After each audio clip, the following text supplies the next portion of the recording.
y toda la gente venía a él, hablando de Jesús. Él les enseñaba, y al pasar vio a Leví, hijo de Alfeo, sentado en el banco de los tributos públicos, y le dijo: sígueme. Y levantándose le siguió. Aconteció que estando Jesús a la mesa en la casa de él, de Leví, muchos publicanos y pecadores estaban también a la mesa juntamente con Jesús y sus discípulos, porque había muchos que le habían seguido. Y los escribas y los fariseos, estos son los religiosos, viéndole comer con publicanos y con los pecadores, dijeron a los discípulos: ¿qué es esto? Jesús está comiendo con estos pecadores. Padre, te pedimos en nombre de Jesús que en tu poder, tu gracia soberana, Señor, obres en todos nuestros corazones. Sabemos que hemos venido aquí a celebrar un año más de vida, Señor, de Yanela Sofía, Padre, pero aún más allá, sabemos que tú has traído a algunos que no han escuchado, Señor, tu palabra predicada, Señor, de la manera bíblica, que hoy tú, Padre bendito, Señor, llamarás, y que ellos, amado Rey, si es tu voluntad, no podrán negarse, Señor. Sabemos que tu voluntad es buena, agradable y perfecta, y esto se resume en que tú envías a tu Hijo Jesús a morir por pecadores como todos nosotros, Señor. Te damos gracias por esto en el nombre de Jesús. Amén. Amados, me gustaría, para agarrar confianza con los que no nos conocemos, ¿quién de aquí no va a morir? ¿Quién no va a morir algún día? Todos vamos a morir. ¿Quién quiere morir? Yo pienso que nadie. Tú quieres morir porque tú conoces a Jesús. ¿Saben que yo comparto la idea de un hermano a quien amo? Él era feliz, él tenía un rancho con su padre en los Estados Unidos. Y él era un joven feliz, tenía dinero, hacía lo que quería, tenía mujeres, se compraba lo que él quisiera, vivía en un lugar muy grande y estaba en total plenitud. Podría decirse que él decía: soy el hombre más feliz del mundo. Pero un día, hermanos, mientras él estaba en uno de los establos de su papá, con el ganado, él de pronto escuchó que su papá gritó: ¡oh! Se tocó el pecho y de pronto el hombre grande cayó y él no podía sostenerlo porque era menor y el padre era muy alto. Y el padre murió en sus brazos. Este hermano cuenta que ese día su vida cambió por completo, no únicamente por la muerte de su padre, porque fue egoísta en decir esto, pero lo comprendo. No únicamente cambió mi vida porque mi padre murió, sino que por primera vez en mi vida recordé que yo iba a morir. Y el pensamiento que me causó la muerte de mi padre fue: un día voy a morir. ¿Y a dónde voy a ir? Él hasta ese momento creía que si moría iba al cielo. Porque no hemos escuchado nunca, mis amados, en ningún funeral, aún sea de un asesino, que digamos: no, pues ya se murió y se fue al infierno. ¿O tú has escuchado algún funeral que digan eso? Jamás. Todos, aún el más borracho, el más adúltero, el más ladrón, su familia dice: no, ya está allá con San Pedro tomándose unos vinos. Nunca aceptan que se va al infierno la gente. Porque eso es ofensivo. Primeramente quiero decirte que a todos los profetas del Antiguo Testamento, antes de Jesús, y todos los después de Jesús, como Jesús, fueron asesinados por decir la verdad. Y la verdad era: pecador, arrepiéntete o si no vas a ir al infierno. Ese es el mensaje que hoy en día no escuchamos. En las iglesias a donde nuestros papás nos llevaron, no escuchamos que nos vamos a ir al infierno. No, de hecho yo me pregunto, normalmente en las religiones, ¿para quién es el infierno? Podríamos pensar que el infierno es para el peor de los asesinos, un violador, un secuestrador, un sicario. Pero ¿sabes qué dice la Biblia? Que el infierno es para todos los que nacen de mujer. ¿Quién nace de mujer, hermanos? Todos. ¿Y por qué el infierno es para todos los que nacen de mujer? Porque dice la Biblia, tu Biblia, que la paga del pecado es muerte. ¿Cómo? Sí, que la paga del pecado es muerte. Y si yo hoy te pregunto, para que confirmes que eres un pecador como yo, ¿alguna vez has mentido? ¿Alguna vez tomaste algo que no era tuyo?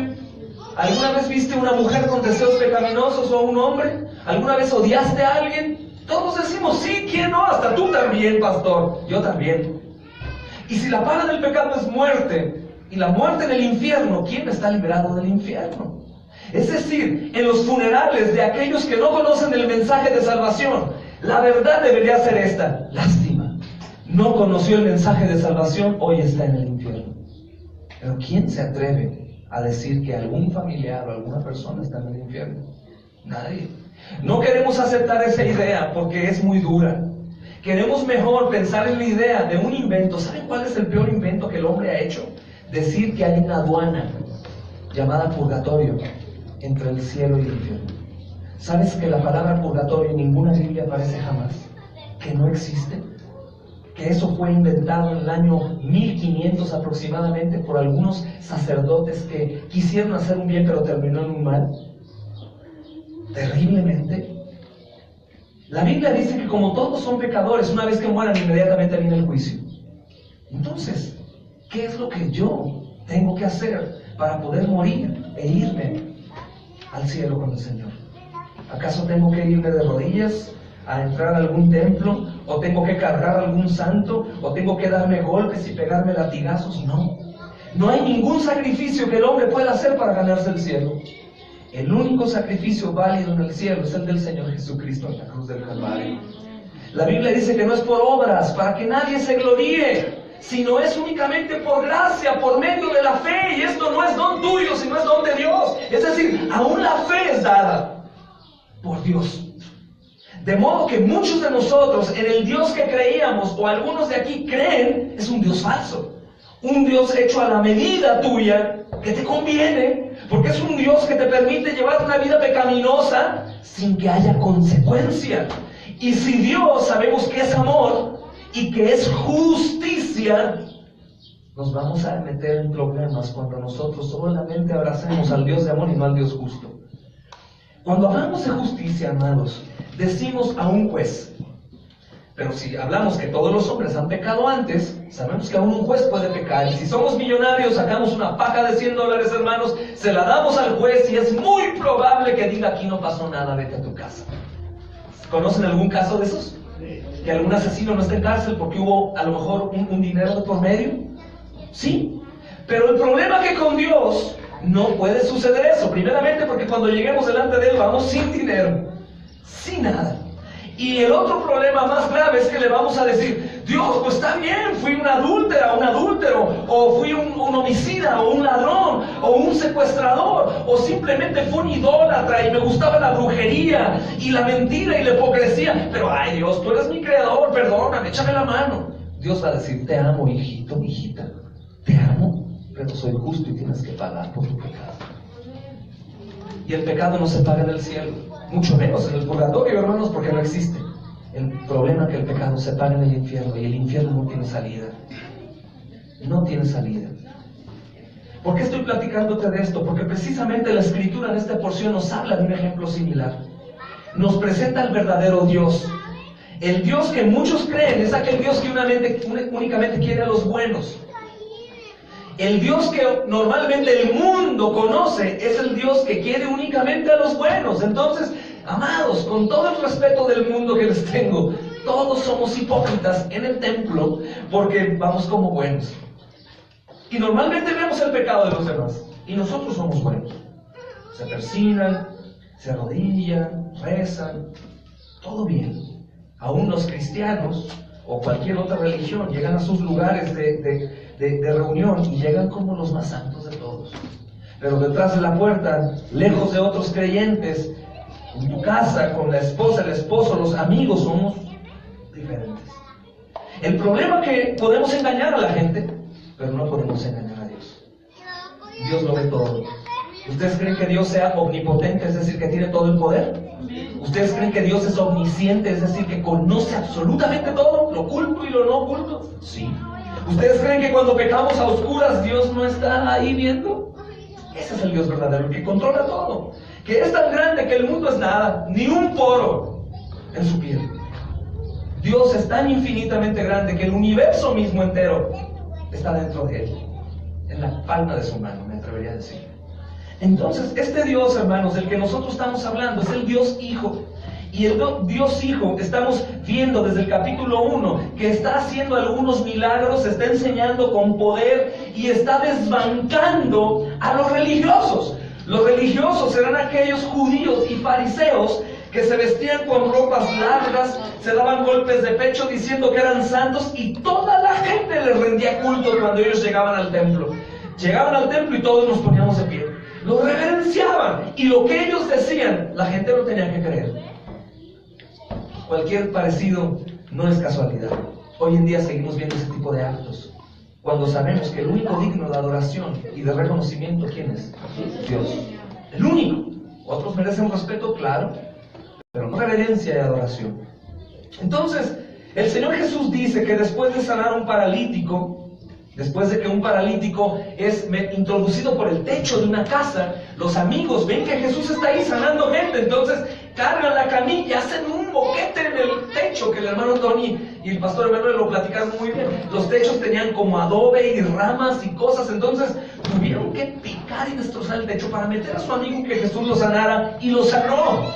Entonces la gente comenzaba a creer en Dios por la sanidad, por el milagro. Y Cristo sabía que la gente lo seguía porque quería hacer milagros. De hecho, la mayor parte de las personas que van a alguna marcha o algún evento evangélico o católico romano van por milagros, ¿cierto o no?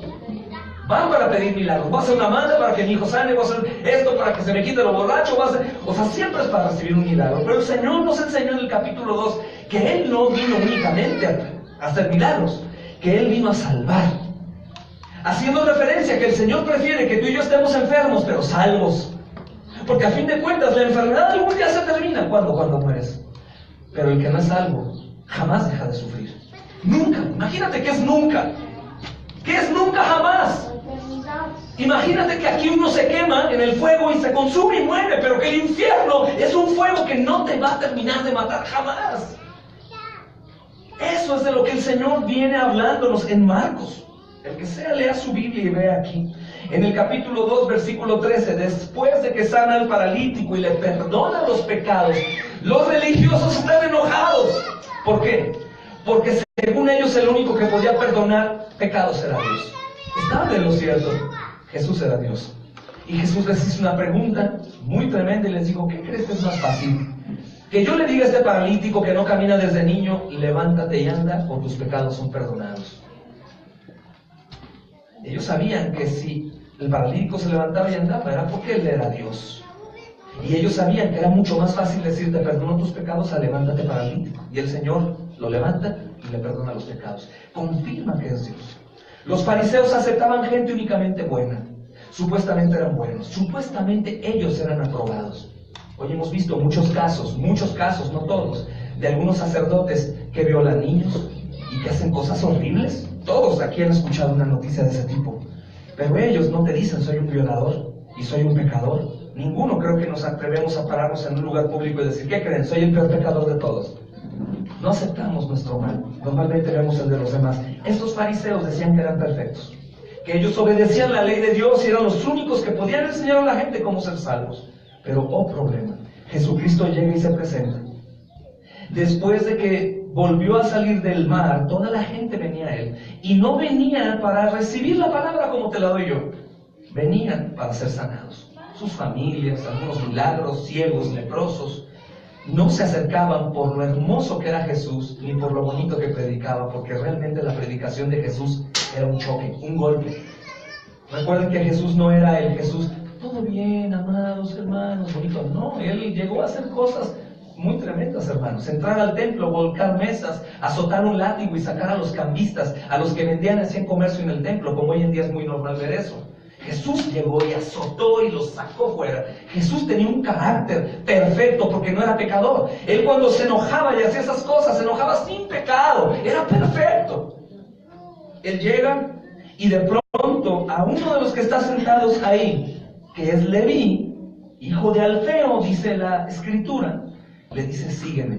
El problema es: ¿quién es Leví? Leví es un cobrador de impuestos. Tú dirás: pues ¿qué tiene? Hay una escala de gente maldita o despreciable en la Biblia. El primero era el leproso o la prostituta. Leproso, prostituta, ¿y quién crees que seguía después? El cobrador de impuestos. Este Leví es un cobrador de impuestos, un hombre malo delante de los ojos de los hombres. Era un hombre, para explicarte un poco, que era judío, pero que se vendió a Roma para cobrar los impuestos de Roma a sus compatriotas. Era un traidor. Roma tenía subyugado, tenía esclavizado a los judíos, aunque había cierta libertad y relación.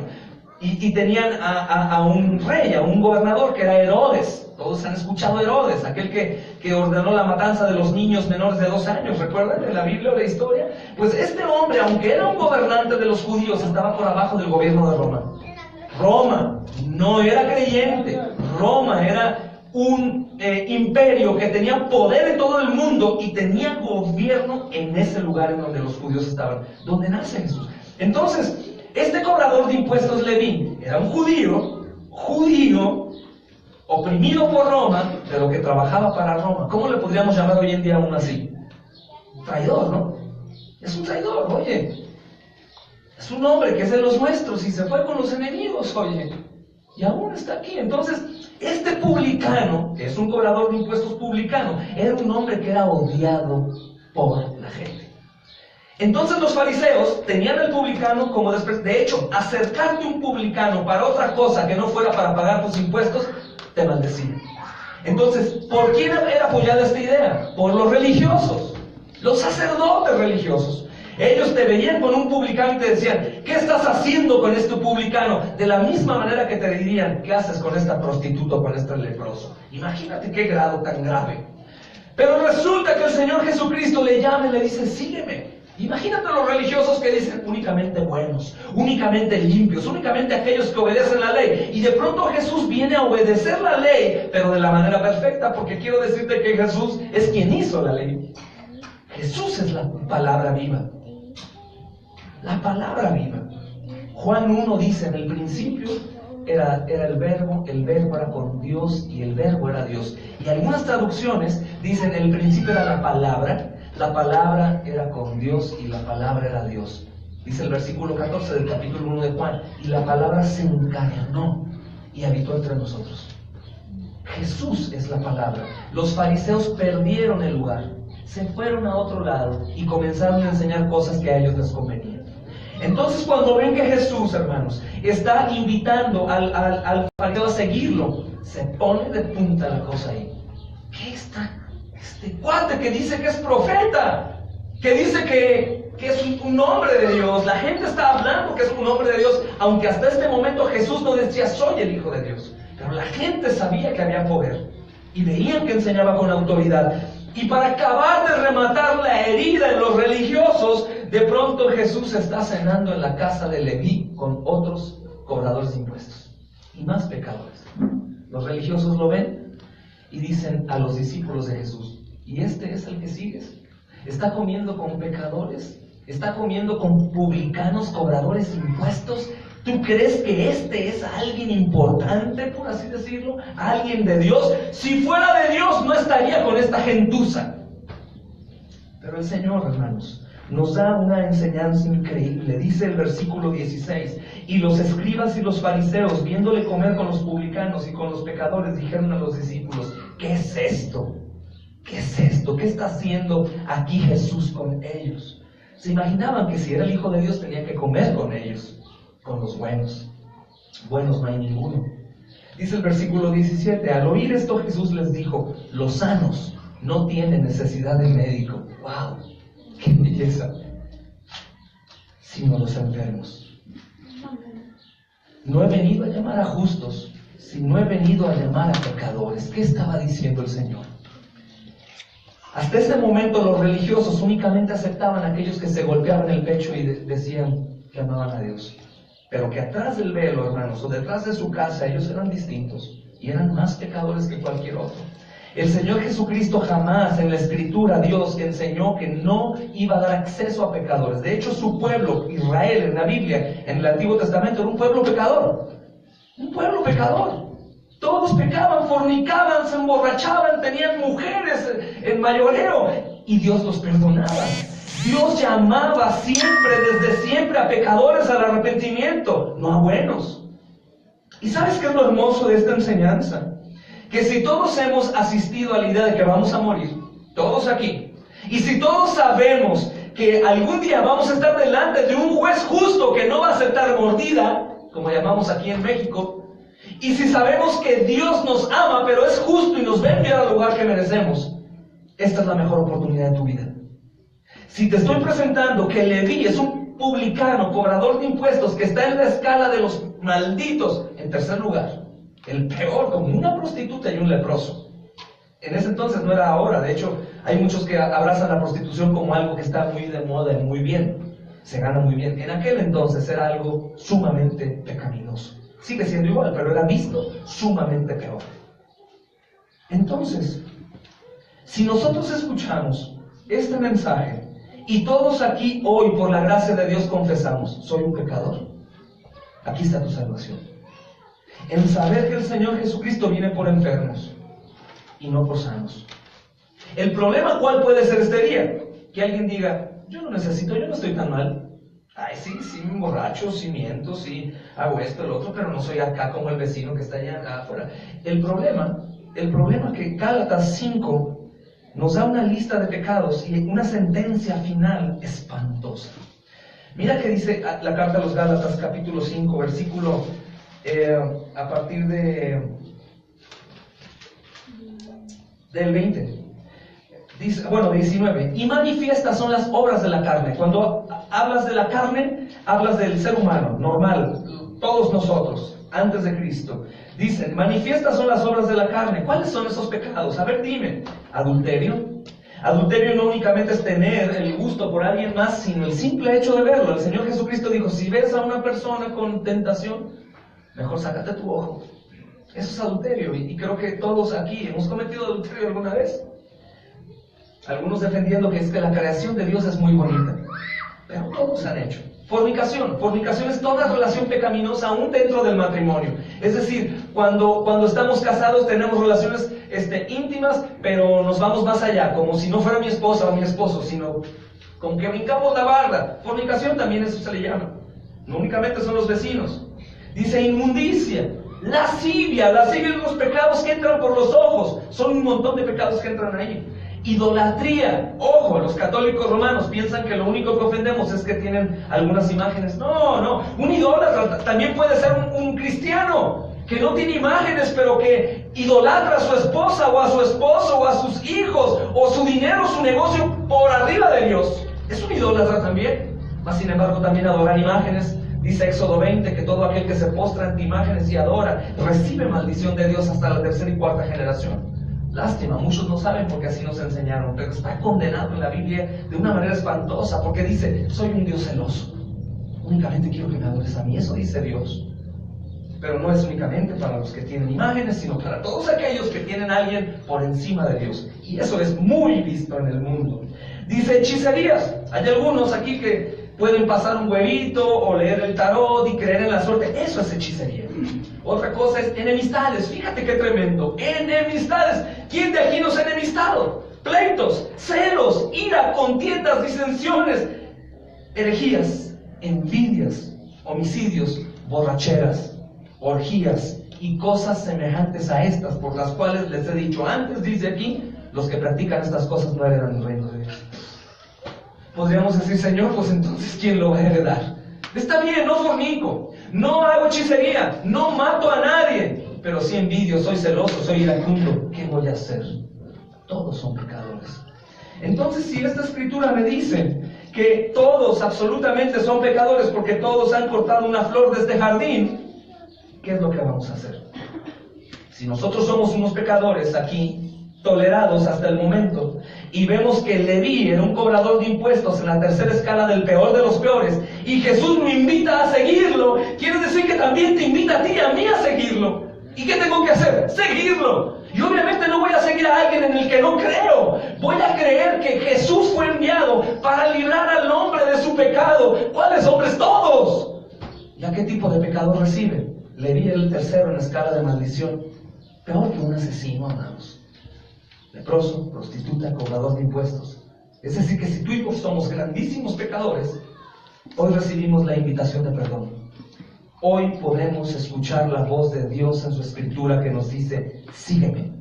¿Y qué más hago? Sígueme. ¿Y cómo voy al cielo? No te preocupes. Pronto yo voy a la cruz para pagar por ti. Eso es algo sorprendente.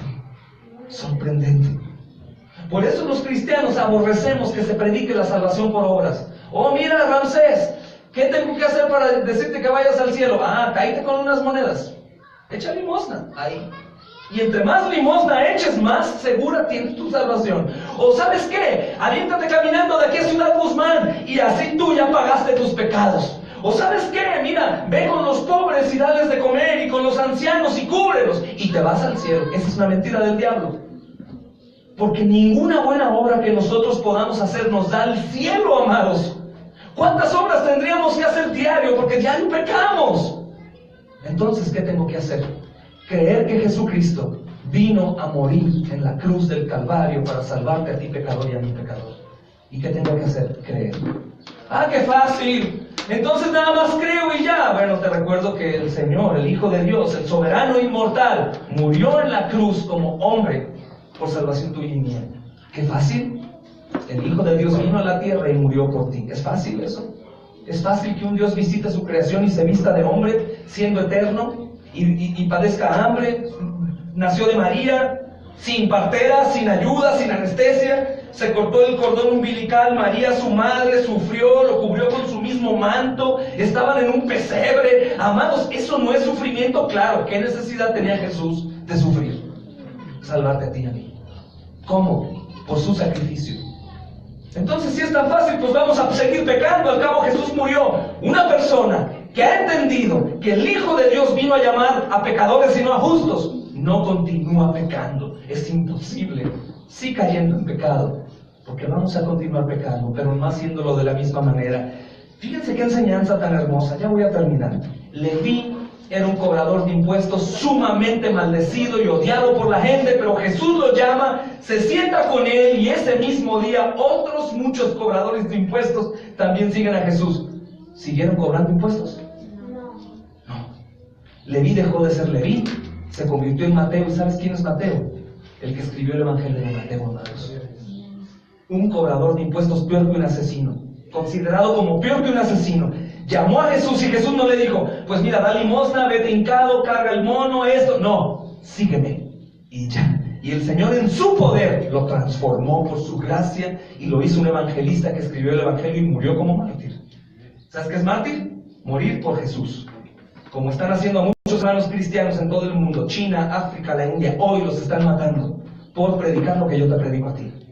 Es impresionante. No están matando católicos romanos, no están matando mormones ni luz del mundo, aunque respetamos su fe. Te digo la verdad, matan cristianos. ¿Por qué? Porque el cristiano enseña que somos justificados ante Dios solo por la fe, y que el Señor Jesucristo demuestra su amor no porque tengo dinero, porque estoy sano, sino porque murió en la cruz por mí. Si tú hoy, mi amado, mi amada, el que escuche, cree que aún siendo un pecador, una pecadora, Jesucristo pagó por sus pecados, hoy mismo, arrepentido, recibirá salvación. ¿Por qué arrepentido? ¿Por qué murió Jesús? Para salvarlo. ¿Pero por culpa de quién? De nosotros. Y si tú atropellas a alguien borracho, te aseguro que no te vas a emborrachar al menos en 2, 3 meses o tal vez un año. Pero puedes volver a caer, porque alguien murió por ti. Jesús murió por ti. Por amor a ti, siendo aún pecador. Dice la Biblia, siendo aún pecadores, Cristo murió por nosotros. Yo te ruego que no me veas a mí, soy más pecador que tú. Te ruego que escuches la voz del Señor diciendo, sígueme, a ti pecador. Un cobrador de impuestos fue, cambió por completo su vida para siempre. Y ese pecador hoy descansa en el cielo, esperando que Cristo venga otra vez a juzgar a vivos y a muertos. Amén. Espero que puedas hoy recibir la gracia, abrir tus oídos y hayas llegado aquí de una forma y salgas de otra. El perdón es gratuito y es para todos nosotros. Te ruego que leas tu Biblia y que pidas al Señor. La Biblia dice que todo aquel que clama al Señor será escuchado por Él. Les invito a que nos pongamos de pie, oremos al Señor.